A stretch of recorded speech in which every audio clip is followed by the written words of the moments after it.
दोस्तों, हमारे हिंदू धर्म में प्रदोष व्रत का विशेष महत्व है। वैशाख मास का अंतिम प्रदोष व्रत शुक्ल पक्ष की त्रयोदशी तिथि के दिन रखा जाएगा। बुधवार के दिन पड़ने के कारण इस व्रत को बुध प्रदोष के नाम से जाना जाएगा। धार्मिक मान्यताओं के अनुसार प्रदोष व्रत के दिन भगवान शिव और माता पार्वती की पूजा आराधना करने से किसी भी प्रकार की मनोकामना हो अवश्य पूर्ण होती है। जीवन में आ रही बाधाएं, परेशानियां, संकट सब दूर होते हैं। इस व्रत का नाम ही प्रदोष है, क्योंकि सभी प्रकार के दोषों का नाश करने वाला व्रत है। आज की इस वीडियो में आप जानोगे साल 2023 में वैशाख मास के शुक्ल पक्ष का प्रदोष व्रत कब रखा जाएगा, प्रदोष व्रत की तिथि कब प्रारंभ होगी, कब समाप्त होगी, पूजा का शुभ मुहूर्त क्या है, जो व्रत करते हैं या जो व्रत नहीं करते हैं उन्हें आज के दिन क्या करना चाहिए, क्या नहीं करना चाहिए। साथ ही आप जानोगे शिव महापुराण की कथा के अंतर्गत प्रदोष व्रत में किए जाने वाले विशेष उपाय के बारे में। इस उपाय को करने से सभी प्रकार की मनोकामनाएं पूर्ण होती है। हिंदू पंचांग के अनुसार वैशाख मास के शुक्ल पक्ष की त्रयोदशी तिथि का प्रारंभ 2 मई 2023 को रात्रि 11:17 पर होगा और इसकी समाप्ति 3 मई रात्रि 11:49 पर होगी। इस व्रत में प्रदोष का भी विशेष महत्व है। तो आपको त्रयोदशी तिथि प्राप्त हो रही है 3 मई को, तो प्रदोष व्रत 3 मई बुधवार के दिन रखा जाएगा और यह व्रत बुध प्रदोष व्रत है। पंचांग के अनुसार प्रदोष पूजा का शुभ मुहूर्त होगा 3 मई को शाम 6:57 से लेकर रात्रि 9:06 तक। इस बीच जो भी पूजा पाठ, व्रत, उपाय इत्यादि आपको करना है वो कर ले। इस बार प्रदोष व्रत में एक सर्वार्थ सिद्ध योग और दूसरा रवि योग एक साथ बन रहा है और यह बहुत ही शुभ योग है। इन दोनों ही योगों में भगवान शिव और अन्य देवी देवताओं की उपासना करने से जीवन के सभी प्रकार के दुख दर्द दूर हो जाते हैं तथा साधना सफल होती है। यदि आप जीवन में बहुत ज़्यादा परेशान हैं तो प्रदोष के दिन व्रत रखें या ना रखें, आप विशेष विधि से महादेव की पूजा अर्चना अवश्य कीजिएगा और वीडियो में बताए गए उपाय को अवश्य कीजिएगा।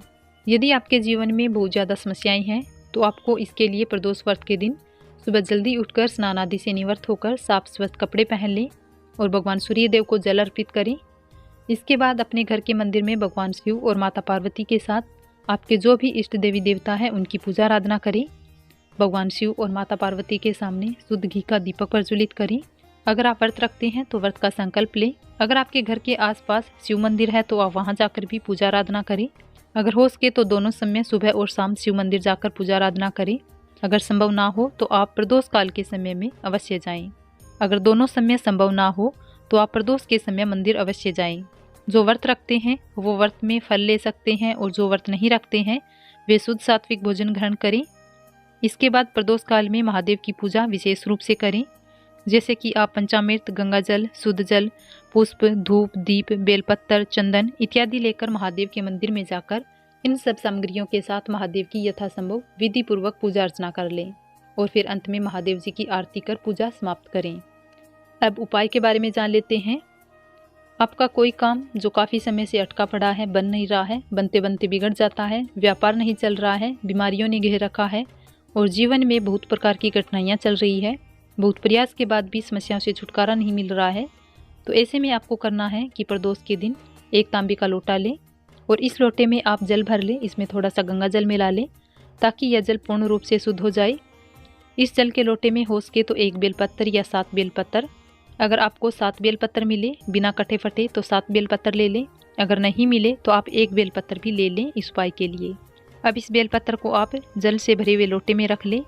अब आपको समी पत्र भी चाहिए, अगर हो सके तो आप 7 समी पत्र लें। 7 समी पत्र नहीं ले सकते तो 1 समी पत्र लें। अगर एक भी ना मिले तो आप इनकी जगह 7 चावल के दाने ले लें।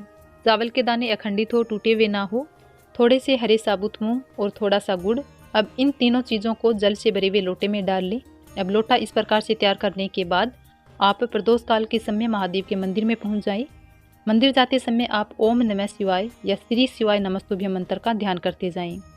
मंदिर पहुंचकर आप शिवलिंग के समक्ष जाकर आप उत्तर दिशा की तरफ मुख करके खड़े हो जाएं। पीठ आपकी दक्षिण दिशा की तरफ हो और शिवलिंग पर उस 1 लोटे जल को श्री शिवाय नमस्तुभ्यं का जाप करते हुए अर्पित कर देना है और लोटे के जल में जो भी सामग्रियां हैं जो अर्पित करने के बाद बच जाती है लोटे में, उन्हें भी शिवलिंग पर अर्पित कर दें और फिर दोनों हाथ जोड़कर भगवान शिव से अपनी मनोकामना कहें।